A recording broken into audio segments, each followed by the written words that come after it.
ایک سوال یہ ہے کہ اہل سنت والجماعت کسے کہتے ہیں؟ عام طور پر سنی اہل سنت والجماعت یہ رضا خان بریلوی کے ماننے والے اور مختلف فرقوں نے اپنا نام سنت اہل سنت رکھا ہے اور اپنے آپ کو اہل سنت کہتے ہیں، تو کیا اس کی حقیقت ہے؟ تو سوال ہے۔ جواب یہ ہے کہ الحمدللہ یعنی اہل سنت والجماعت زمانے قدیم سے یہ نام چلا آ رہا ہے، لیکن لوگوں نے اس کو غلط استعمال کر کے اپنے لیے غلط نام رکھ لیا ہے۔ اس کی ابتدا کیسے ہوئی اور اہل سنت والجماعت کا جو لفظ و مفہوم ہے اس کی تعریف کیا ہے، میں آپ کو بتاؤں گا۔ اللہ صلی اللہ علیہ وسلم نے فرمایا کہ ستفترق هذه الامه الى 73 فرقہ، یہ امت 73 فرقوں میں تقسیم ہوگی، ان میں سے 72 جہنم میں جائیں گے سوائے ایک کے۔ ایک جماعت وہ کون ہے جس پر اللہ کے نبی صلی اللہ علیہ وسلم نے فرمایا کہ ما انا علیہ و اصحابی، آج میں اور میرے صحابہ جس راستے پر چل رہے ہیں وہ جنت میں جائیں گے۔ اور ایک جگہ پہ کہ جو جماعت کو لازم پکڑے گا وہ اہل سنت والجماعت ناجی فرقہ ہے۔ اسی فرقہ ناجی جنتی ہونے کی احادیث میں نشاندہی ہے، اور تمام صحابہ کرام، تابعین، ائمہ کرام، بزرگان دین انہی عقائد کے حامل تھے جن پر آج لوگ جن کو اہل سنت والجماعت کہتے ہیں، لیکن غلطی سے انہوں نے اپنے لیے رکھ لیا ہے نام جو اہل شرک ہیں۔ اب آپ کے سامنے احادیث، اقوال صحابہ، اقوال سلف کی نظر میں اہل سنت والجماعت کون ہے، ناجی فرقہ کون ہے، آپ کو بتاؤں گا۔ اہل کے معنی والے ہیں، اور اہل کہتے ہیں بھی کسی بھی چیز کے اہل یعنی ماننے والے، اور سنت کا معنی ہے طریقہ، اور اسلامی عقیدے میں سنت سے مراد وہ طریقہ ہے جس پر رسول اللہ صلی اللہ علیہ وسلم اور صحابہ کرام رضوان اللہ علیہم موجود تھے، چل رہے تھے۔ اسی سے اہل سنت نکلا ہے جس کا معنی ہے رسول اللہ صلی اللہ علیہ وسلم اور صحابہ کرام رضوان اللہ علیہم اجمعین کے نقش قدم پر چلنے والے۔ اور جماعت سے مراد ہے صحابہ کرام کی جماعت، تابعین اور تبع تابعین کی وہ جماعت جو کتاب و سنت پر قائم رہی۔ اور اللہ کے نبی صلی اللہ علیہ وسلم نے فرمایا خیر القرون قرنی ثم الذین یلونہم ثم الذین یلونہم، بہترین زمانہ میرا اور اس کے بعد میرے صحابہ کا اور اس کے بعد تابعین کا۔ اور اسی سے جماعت کا معنی ہے انہی کے نقش قدم پر قیامت تک چلنے والے۔ کتب عقائد میں اہل سنت و جماعت کا لغوی اور اصطلاحی تعریف اس طرح کی گئی ہے کہ سنت کا لغوی معنی ہے طریقہ، اور اصطلاحی معنی یہ ہے کہ جس پر رسول اللہ صلی اللہ علیہ وسلم، صحابہ کرام علماً، اعتقاداً، قولاً اور عملاً اور تقریراً عمل کر رہے تھے، اس کو سنت کہا جاتا ہے۔ اور لفظ سنت کا اطلاق سنن عبادات پر بھی ہوتا ہے، اور لفظ سنت بدعت کے بھی مقابل بولا جاتا ہے۔ نبی علیہ الصلوۃ والسلام نے فرمایا فَإِنَّهُ مَن يَعِيشُ مِنكُمْ فَسَيَرَىٰ اخْتِلَافًا كَثِيرًا فَعَلَيْكُمْ بِسُنَّتِي وَسُنَّةِ الْخُلَفَاءِ الرَّاشِدِينَ الْمَهْدِيِّينَ تَمَسَّكُوا بِهَا وَعَضُّوا عَلَيْهَا بِالنَّوَاجِذ۔ میرے بعد میں جو زندہ رہیں گے وہ دیکھیں گے کہ امت میں بڑے اختلافات ہوں گے، ایسی صورت میں تمہارے اوپر لازم ہے کہ تم میری سنت کو مضبوطی کے ساتھ پکڑ لو، اور میرے بعد میرے صحابہ خلفائے راشدین اور جو صحابہ کرام کے نقش قدم پر، اللہ کے نبی صلی اللہ علیہ وسلم کے نقش قدم پر چلنے والے صحابہ کرام کو مضبوطی کے ساتھ پکڑ لینا، اور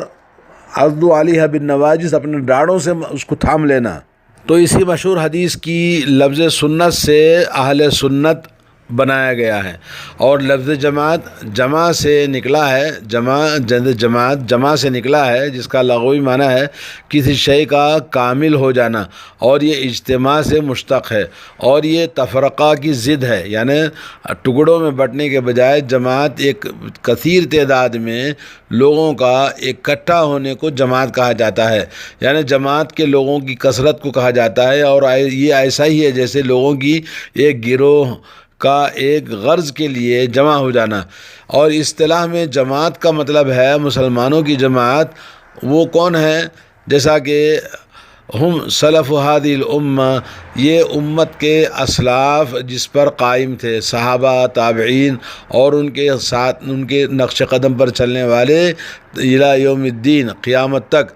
اور یہ وہ لوگ ہیں جو کتاب اللہ سنت رسول اللہ پر قائم اور دائم رہے اور اسی پر عمل کرتے رہے اور اسی کی دعوت دیتے رہے، اور یہ رسول اللہ صلی اللہ علیہ وسلم کا بتایا ہوا دین ہے ظاہری طور پر، باطنی طور پر، اور اللہ رب العالمین نے ہمیں مومنون کو اسی بات کا حکم دیا ہے کہ جماعت کے ساتھ ملے رہیں اور ان کے ساتھ آپس میں تعاون کریں، اور فرقہ بندی سے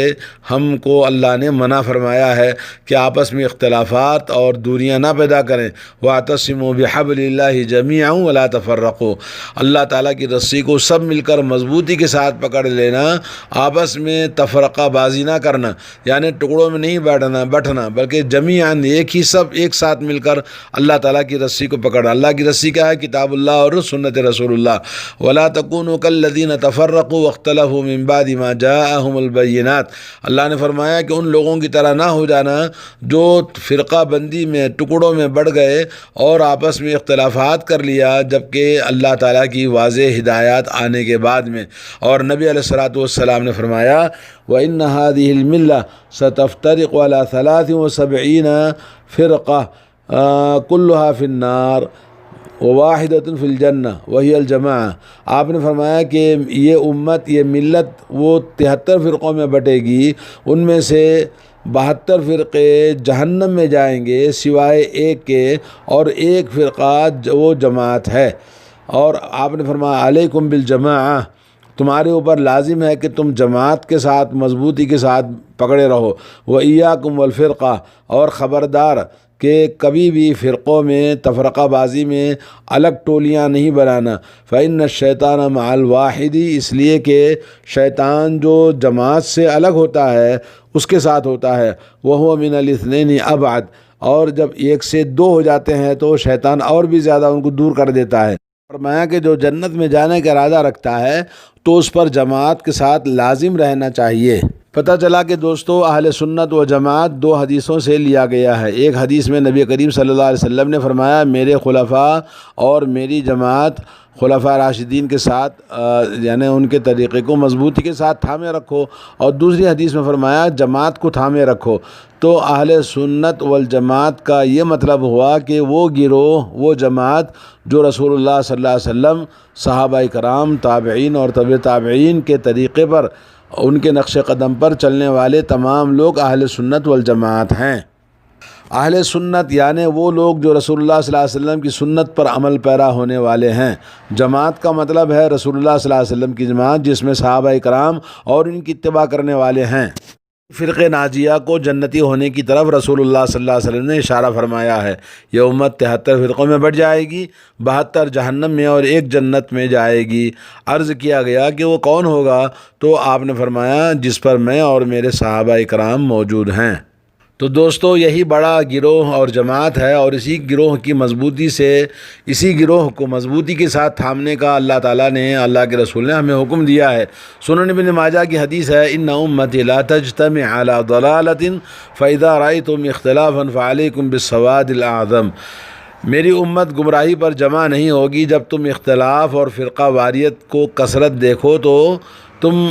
بڑے گروہ کو اتباع لازم، تم پر بڑے گروہ کی اتباع تم پر لازم ہے، یعنی جو حق پر ہیں ان کے ساتھ ہونا چاہیے۔ جو اس گروہ سے الگ ہوا وہ جہنم میں گیا، جیسا کہ آج کل بعض پڑھے لکھے جاہل کہتے ہیں ہم کسی فرقے میں نہیں ہیں، ہم بس مسلمان ہیں۔ دیکھیں نبی کریم صلی اللہ علیہ وسلم نے فرقہ واریت کے وقت کہا کہ بڑے گروہ کے ساتھ ہو جاؤ، الگ نہ رہو، الگ رہنے والوں کو شیطان گمراہ کرنے کی کوشش کرتا ہے۔ حضرت معاذ رضی اللہ تعالیٰ عنہ کی حدیث ہے کہ رسول اللہ صلی اللہ علیہ وسلم نے فرمایا کہ شیطان آدمی کا بھیڑیا ہے، جیسے بکریوں کا بھیڑیا الگ اور دور اور کنارے والی بکری کو پکڑتا ہے، تو تم گھاٹیوں سے بچو، مسلمانوں کی جماعت اور عوام کو لازم پکڑو، یعنی جہاں لوگ کتاب اللہ سنت رسول اللہ پر عمل کرتے ہیں ان کے ساتھ ہمیشہ مضبوطی کے ساتھ تھامے رہنا چاہیے۔ اور مسند احمد اور ابو داؤد کے اندر صحیح سند کے ساتھ ایک اور حدیث ہے حضرت ابو ذر غفاری رضی اللہ تعالی عنہ کی، جس میں آپ صلی اللہ علیہ وسلم نے فرمایا کہ جماعت سے بالشت بھر بھی جدا نہ ہونا، اس نے اسلام کی رسی کو اپنی گردن سے اتار دیا جو جماعت سے الگ ہوا۔ من فارق الجماعت قید شبر فقد خلع ربقۃ الاسلام۔ اہل بدعت نے قرآن اور سنت رسول کی مخالفت کرتے ہوئے اپنی عقل و خواہش پر چل کر اپنا نام اہل سنت رکھا ہے، جبکہ یہ سراسر ظلم اور امت میں گمراہی کے کھلے واضح اہل شرک کے جو اپنے آپ کو اہل سنت رکھا ہے، کیونکہ اہل سنت وہ ہے جس نے اللہ عز و جل اور رسول اللہ صلی اللہ علیہ وسلم کے طریقے کو مضبوطی کے ساتھ تھامے رکھا اور اسی پر وہ عمل کرتے ہیں۔ اور اہل سنت والجماعت کا ذکر علامہ سیوطی نے کہا یوم تبیض وجوہ و تسود وجوہ، کہ قیامت کے دن کچھ منہ سفید چمکدار ہوں گے اور کچھ منہ کالے ہوں گے، تو اور اسی طرح سے اس سے مراد جو چمکنے والے منہ ہوں گے وہ اہل سنت والجماعت کے لوگ ہیں، اور جو منہ کالے ہیں وہ فرقہ واریت والے اور اہل سنت والجماعت سے ہٹے ہوئے اہل بدعت ہیں۔ علامہ خطیب نے امام مالک اور علامہ دیلمی سے روایت کیا ہے کہ حضرت عبداللہ بن عمر رضی اللہ تعالیٰ عنہ نے فرمایا کہ حضور صلی اللہ علیہ وسلم سے یہ مروی ہے کہ اللہ عز و جل کے اس فرمان میں جس دن کچھ منہ اجالے والے ہوں گے اور کچھ منہ کالے ہوں گے کے متعلق فرمایا یہ اہل سنت کے چہرے سفید اور چمکدار ہوں گے اور اہل بدعت کے چہرے سیاہ اور کالے ہوں گے۔ علامہ محمد ابن سیرین رحمۃ اللہ علیہ جو اجل تابعین میں سے ہیں فرماتے ہیں کہ پہلے احادیث لینے میں اسناد کے متعلق سوال نہیں پوچھا جاتا تھا، پھر جب فتنے برپا ہو گئے، لوگوں میں اختلافات پیدا ہوئے، تو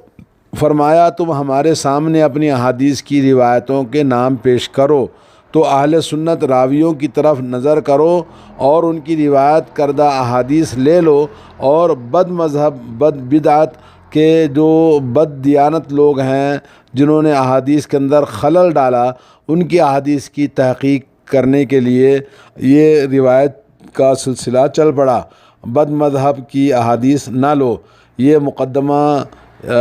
صحیح مسلم میں علامہ ابن سیرین کا قول بہت مشہور ہے۔ امام ابو حنیفہ رحمۃ اللہ علیہ سے سنی کی پہچان پوچھی گئی تو فرمایا جو ابو بکر اور عمر اور صحابہ کے طریقے پر چلنے والے، جن کو ابو بکر اور عمر کو افضل ماننے والے، حضرت عثمان اور حضرت علی رضی اللہ تعالیٰ عنہ سے محبت کرنے والے، وہ سنی ہوتے ہیں۔ فقہ اکبر میں امام ابو حنیفہ رحمۃ اللہ علیہ سے مذہب اہل سنت والجماعت کی پہچان کا پوچھا جانا، فرمایا سنیت یہ ہے کہ ابو بکر اور عمر فاروق رضی اللہ تعالیٰ عنہما کو دیگر صحابہ سے افضلیت دی جائے، اور حضرت عثمان غنی اور علی المرتضیٰ رضی اللہ تعالیٰ عنہما سے محبت کی جائے اور موضوعوں پر مسح کیا جائے، یہ اہل سنت ہیں۔ علامہ ابن کثیر نے لکھا ہے کہ یہ امت بھی ان یہود و نصارا کے طریقے پر چلے گی، دین کے معاملے میں اختلاف کرے گی، تمام کے تمام فرقے گمراہ ہوں گے سوائے ایک فرقے کے، وہ اہل سنت ہوں گے جو کتاب اللہ اور سنت رسول اللہ کو مضبوطی کے ساتھ تھامے ہوں گے اور انہی عقائد پر ہوں گے اور انہی پر عمل کریں گے جن پر صدر اول کے لوگوں صحابہ اکرام، تابعین اور ائمہ مسلمین شروع سے چلے آ رہے ہیں۔ ویسے دلائل اور اقوال اور ائمہ کی باتیں بہت ہیں اس سلسلے میں، لیکن مختصر کے سوال اہل سنت والجماعت کون ہیں تو آپ نے سنا کہ وہ لوگ ہیں جو صحابہ کرام اور تابعین، تابعین کے نقش قدم پر چلنے والے، قرآن و سنت کے دلائل پر عمل کرنے والے اور صحیح احادیث کے سوا موضوع من گھڑت دلائل کو قبول نہیں کرتے ہیں، اور قرآن مجید ہمارا ایمان اور عقیدے کی اصل اور بنیاد ہے، اور رسول اللہ صلی اللہ علیہ وسلم کی سنت، اسی کو اہل سنت والجماعت کہا جاتا ہے۔ جیسا کہ ابھی آپ نے تفصیل کے ساتھ سنا، اللہ تعالی ہم سب کو اہل سنت والجماعت حقیقی معنی میں بنائے، اور جو لوگوں نے غلط جو رضا خانی یا بریلوی جنہوں نے اپنے آپ کو اہل سنت والجماعت نام رکھا ہے، جو حقیقت میں اپنے برعکس اہل بدعت اہل شرک ہیں، جو کہ نام اہل سنت رکھ کر لوگوں کو دھوکہ دیتے ہیں، اللہ انہیں ہدایت دے۔ اللہ تعالیٰ سب کو توحید پر قائم رہنے، توحید پر گامزن رہنے اور توحید پر سب کا خاتمہ فرمائے۔ صلی اللہ علیہ نبینا محمد۔